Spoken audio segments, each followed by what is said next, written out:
ক্ষেত্রে আসছিলাম কি মার মুখ খালি করার জন্য। আমরা কেন মারা গেল, কেন এই মালিক কি, এই মালিকটা কি পাওয়া যাবে না? আমরা কি এই মালিকের বিচার পাবো না? কেউ নাই আমাদের এই মালিকের বিচার করার জন্য। আজকে দেখেন কার মার মুখও খালি হয়েছে। এই আন্দোলন করছে জন্য, সে তো 1 টাকা খাইতে পারে না, সে তো চিকিৎসা করে মরে গেল স্ট্রোক করে। কেন এরকম হয়? আমাদের লাগে কেউ না।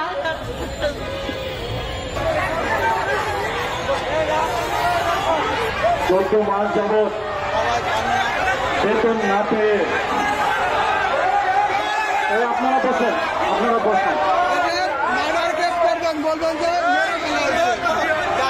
14 মাস যাবৎ বেতন না পেয়ে এর আগেও ধুকে 2জন শ্রমিক বাসায় মৃত্যুবরণ করেছিল।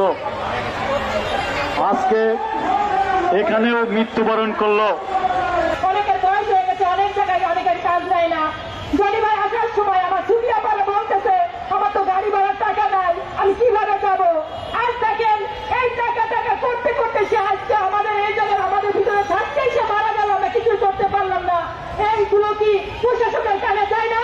এইগুলো কি সরকারের কানে পৌঁছায় না? আমরা কেমন দেশে বাস করি? একটু ধরেন এখানে লাশ আসবে এবং মালিক যদি না আসে বলছে, এখানে প্রশাসনের লোক বলছে যখন আমরা গেট আটকাই দিয়েছিলাম, বলছিল যে আইন হাতে তুলে নেবেন না। আমরা জীবন দিয়ে দিচ্ছি এই আন্দোলনের জন্য, তারপরে তারা বলে আইন হাতে তুলে নেবেন না। তারা আইনের মধ্যে থেকে আমাদের কি করতেছে বলেন? স্টাইল ক্রাফটের আন্দোলনরত শ্রমিক এখানে এই আন্দোলনে ছিলেন। জনি ভাই কিছুক্ষণ আগে এখানে তিনি অসুস্থ হয়ে পড়েন, তখন এখান থেকে তার চিকিৎসার জন্য এই পাশে ইসলামী ব্যাংক হাসপাতালে নিয়ে যায়। ইসলামী ব্যাংক হাসপাতাল থেকে পরে আবার ঢাকা মেডিকেলে পাঠায়। ঢাকা মেডিকেল থেকে এইমাত্র খবর আসলো যে আমাদের স্টার ক্রাফটের জনি ভাই তিনি মৃত্যুবরণ করেছে।